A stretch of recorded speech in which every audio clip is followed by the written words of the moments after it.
Happy birthday, Mom. Happy birthday, Amber. So, how did you get involved in activism and specifically the Black Fox movement? Wow, that was a time when it was about 1980, and I had met some people who knew Carrie Dickerson and introduced me to her.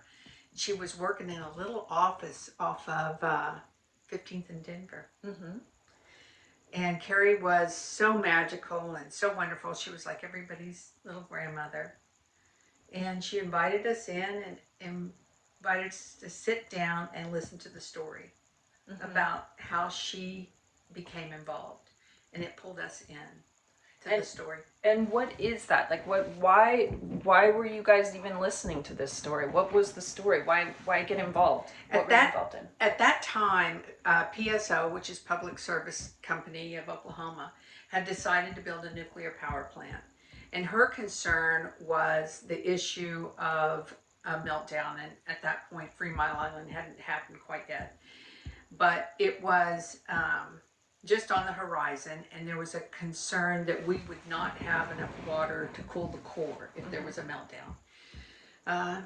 And so it was situated in an inland part of Oklahoma that was so close to Tulsa, so close to a populated area, and there was already a nuclear power plant in Russellville, which had caused her great concern. Mm-hmm. And she was just this normal, everyday grandmother person who had a nursing home, but she was so affected by the the proximity to Tulsa and the population and her grandchildren, and she just wanted safety for everyone. And did you all know at the time? Did you feel at the time? Did she feel at the time that it was, an environmental issue, for the land and the animals? And was it also a social justice issue? Absolutely a social justice issue. I'm so sorry. Can we start over? She's fine. Keep going, Mom.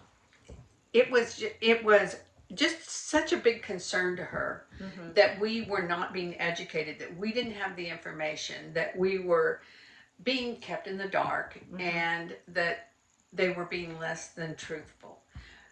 At that point in time, we were being approached by people who had the Clamshell Alliance on the Eastern Seaboard, who had organized and had come up with a pretty good action plan to protest, mm-hmm. Black Fox. And they brought a group in, and we became the Sunbelt Alliance. But Carrie was not involved in that. She was very supportive of the action, but she believed that we could do more legally, that we would stop and intervene. And in the end, this little Indian woman did just that. Mm-hmm. They did it legally. Mm-hmm. Mm-hmm. And was her big concern, obviously you said it was for the population of people nearby, but she was an environmentalist even before people were saying the word environmentalist. Absolutely. Probably, or a conservationist. Absolutely. And she was American Indian? Yes. Or she is American Indian? She is. She was. And was this nuclear power plant going to be built? I know that all of Oklahoma is Native American land, First Nation land, but was it specifically, was it on tribal land, like a reservation, or? No, it was, well, now that it has been redistricted, is Black Fox the name of the land? Correct. Uh-huh. Well, not the name of the land. It's out of Inola, Oklahoma, but it was purchased by PSO, and it was, but it was originally on tribal land, which mm-hmm. would have been in the Cherokee jurisdiction mm-hmm. of reservations of Oklahoma. So did they just acquire the land and decide? They bought it. Mm-hmm. And they just bought it. Okay. And do you feel like you accomplished something, that you protected your home state or the land, the people? I do. I remember it as being a really exciting time, and we were all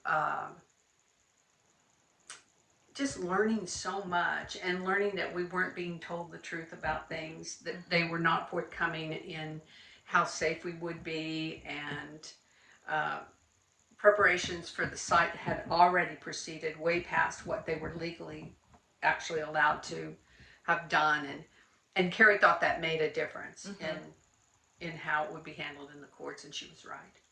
It's awesome. And how about you? Do you remember?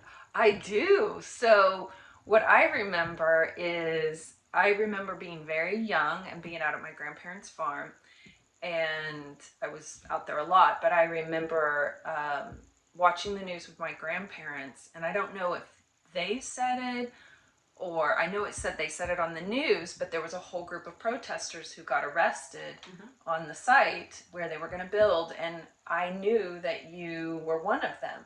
And I was really worried and scared because I didn't know at that young age if you were going to get out of jail. Right. But I remember Grandma, I think, said it's okay. She's okay. And then I remember the yellow bands. That's right. That said no more nukes. That's right. And those paper hats, those paper visors you all made, I think, for a concert to raise money for the Sun Belt. Yes. And I remember you did like a concert for Jackson Brown. I don't know if and a bunch of other people, but with Jackson Brown and a bunch of other people. And then I remember, which is probably one of my favorite memories of this, is that summer, my cousins and I, and my aunts, and along with you, we went downtown to the building that used to be your high school. That's that they turned into the PSO building. That's right. And we protested with signs, and we kept going around the block, and we got to scream for once and be as loud as we wanted to be for one time in our life. We weren't told to be quiet. We were told to ratchet it up. So I remember yelling and holding signs, and that watching you be an activist was definitely a huge influence in my life. A huge influence. Like that. Yeah, you instilled in me a lot of important values about giving back to your community and being a fighter and believing in justice. And you always reminded us that there was always people who needed our help. And you're a hard worker. She's an amazing woman. And yeah, so that was the beginnings of I think what I built my values from is watching you and do that work. Yeah. Well, I have only been arrested twice. Once was at Black Fox, and it was so civil. It really was a civil action. It was just so staged so well and planned so well. And I don't know how protests today are planned, but we received a lot of training, a lot of education, and a coordination with Rogers County and the Sheriff's Department. And it was very civil, very civilized. It was raining and muddy that day, and we were processed through trailers. Very sweet. Everybody was very kind to us. We actually didn't go to jail. You didn't go? No, we were issued a misdemeanor, so that was our arrest. And then, of course, I got arrested with you. Yes. This last year, or the year before, in 2020, in January. 2020, in January, we were arrested in Washington, D.C. How many times have you been arrested? I've been arrested twice for civil disobedience. But what I was going to say is what a gift and a privilege it is to be arrested the way we were arrested. And that a lot of protests, especially civil protests, are not like that. Absolutely. And that, ours were well coordinated, and we were, and even big ones that are well coordinated don't always go as planned. You have opposition, and you have different types of violence that happen. So we've been really lucky when we've protested. And I too we were given a lot of education the first time I was arrested, and I actually did go to a holding facility, unlike you, and I had plastic ties and everything, which I thought was a little over the top, but whatever. I guess, it is what it is. It's good to exercise our civil liberties, and as I said, I think it's such a gift in this country that we're able to do that. We've gotten to do it peacefully. We've gotten to do it through privilege.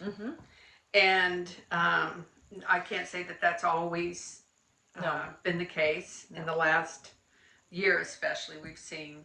Yeah. So I'm very grateful, and that's another thing we need to look at.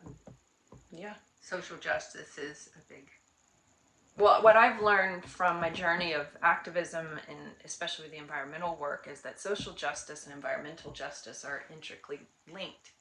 And In what way? well, because most people who are most affected by the environmental changes we're having, or climate change, are people who are mostly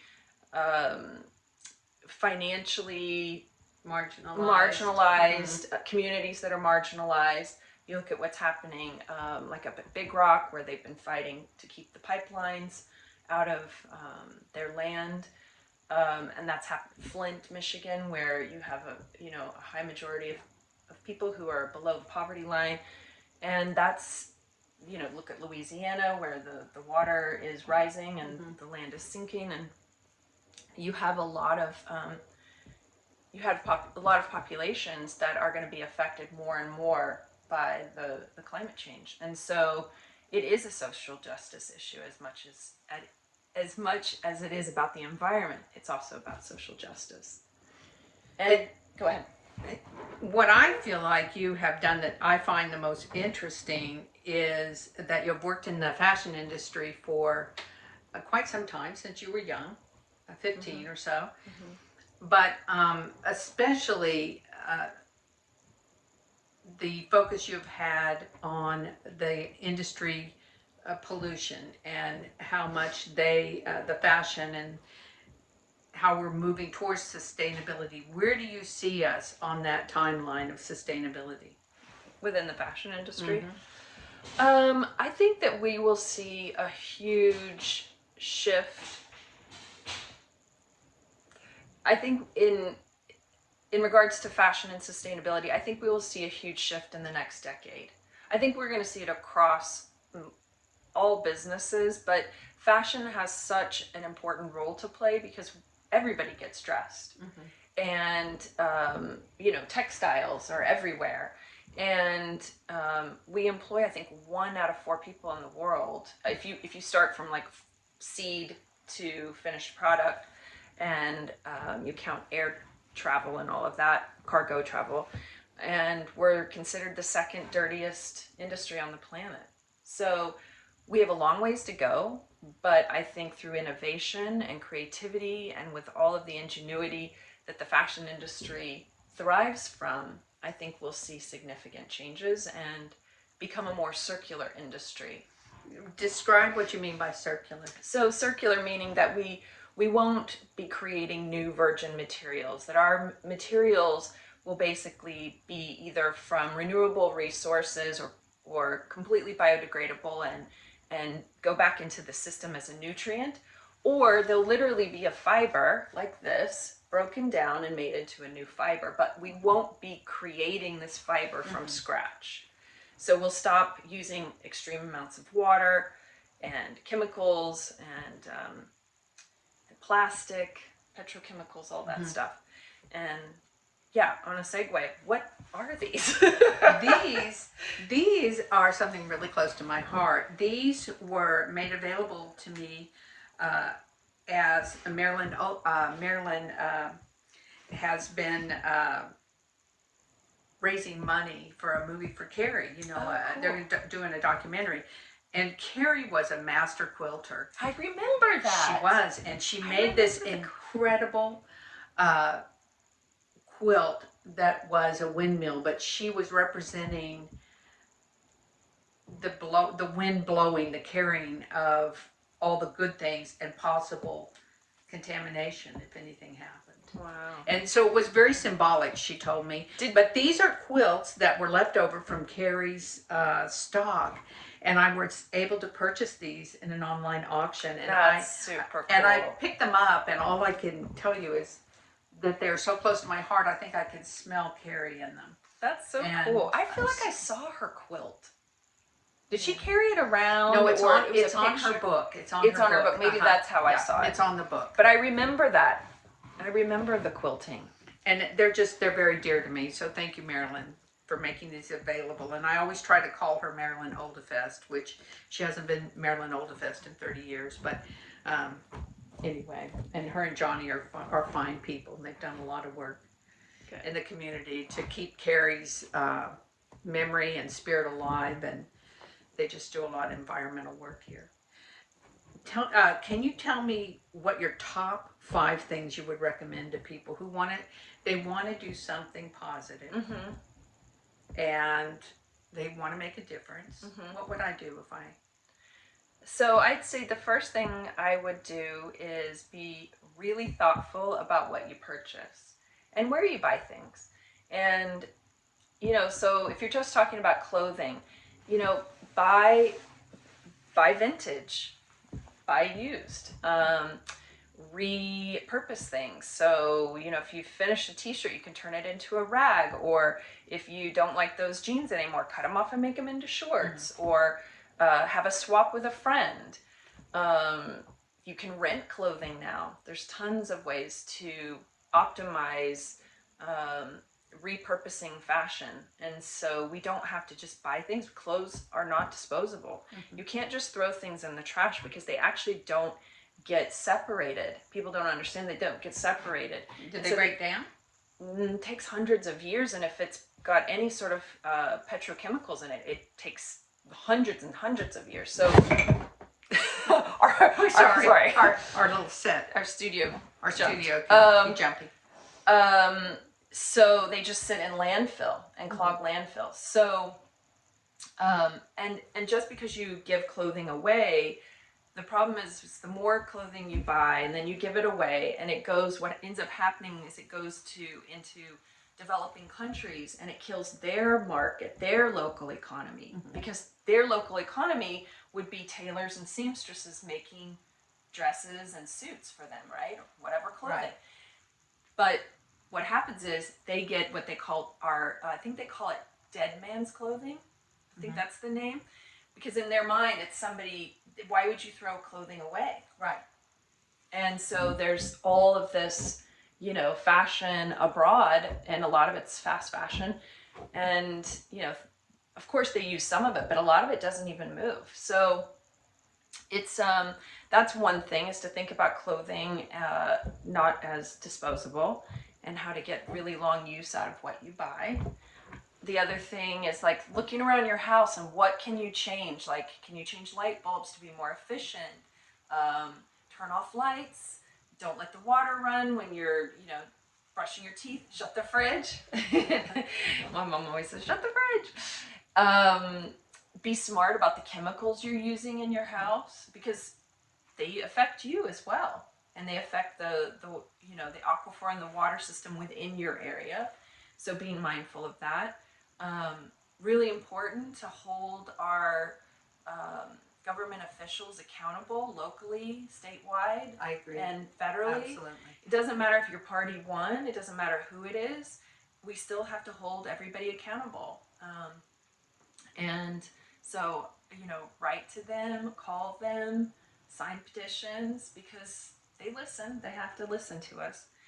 And what else? Walk when you can, carpool, drive less, eat less meat. I didn't say be a vegetarian, but I did say eat less meat. And let's see, I don't know, I try to make, a water bottle. Plastic drives me crazy. I think that's one of the big things. I even tried it at home. How can I, buy one big container and then, or like one big container and use it as refillable in a metal or a glass container. So, just being very smart with what you're doing, and make it kind of a challenge, a way to change behavior. And I think those are easy. Oh, plastic bags. Get rid of plastic bags. Get rid of those plastic bags. Yeah. So you live in California. I live in California. And have they outlawed plastic bags? They outlawed them in Santa Monica, and I don't know if LA. I think they're going to be phased out in California. I think so. Completely. But I don't use them, so I never even pay attention. I mean, Right. don't look at them. I don't have any. We don't make eye contact. I think people can do their part, but the biggest changes come when we really put our money where our values are. And so if you really believe in social change and environmental justice, you know, back companies that are doing the right thing. Do your research. Look on their SR, social responsibility, parts on online and find out what they're doing. And do you believe them and put pressure on them? Because really, commerce can change a lot of things. If we put pressure on them to do the right thing, you know, money has power, unfortunately, but that is true. We found that out in the banking industry, didn't we? Yeah. When we were in Washington. Yeah. Money has power, and money is power. And people have power because we're the ones holding it. So I agree with that. It's really I believe about being engaged in your community and and trying to uplift those around you and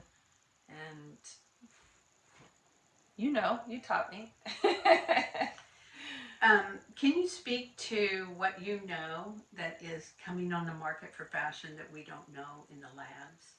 Do you have new information that you know might be coming up as far as dyeing clothes and there's a lot of really cool technologies that are coming. They've already started things like mushroom leather and pineapple leather and cactus leather and I love the thought of that. I mean, it's just amazing. They're starting to test things with microbes and like trying to find the protein in, say, like a coral that's very bright pink like this, and extract that protein, then replicate it through microbes, and creating fibers through yeast and algae. I mean, there's so many cool ways that they're so that would result in less dyeing, less it will polluting for the environment. Yeah, all of those different technologies that I mentioned, they're so much cleaner and more effective, and a lot of them are about biomimicry because we're mimicking nature. A lot of them are about they biodegrade, or they're not even a negative, they're actually a positive into nutrients, into the systems. So there's just so many cool innovations coming with science, and the marriage of science and fashion is, I think, going to be a huge thing. I don't think it's about like smart clothes. What I think is going to be the future is like almost like, it's not edible clothes, but you basically could in so many ways, because it won't be bad for you and it won't be bad for the environment. Anything you like? Do you have any environmental commitments or anything you're going to kind of work on or think about this year? I am trying to grow towards gardening and raising plants that are going to be life-giving to us, which is herbs and vegetables and bees. And I am fascinated. I have my great-great-aunt raised bees. She was a beekeeper. And so that is my next, education. That is where I'm headed, is studying and learning about these incredible creatures that we couldn't live without. Exactly. Everything hinges on that. So that's my next project. What's your next project? I'm just doing what I always do. Doing all the, I guess, thought leadership with sustainability, and I'm taking a class at FIT called Biodesign, and I'm just continuing to try to educate myself on different social issues and environmental issues, and all of the cool innovations that are coming out in fashion and technology, with technology fashion, and you're contributing to your writing event. I'm a contributing editor for British Vogue. Their sustainability contributing editor. That's quite something. I'm busy. That's it. And proud of you. And at the end of the day, trying to just make a difference. Yeah, and be a good person and be a good steward of the earth. Yeah. Thank you, Mom. You're so welcome. Thank you. I love you. I love you too. Thank you. Happy Earth Day. Happy Earth Day. Thank you. Happy Earth Day. Happy Earth Day.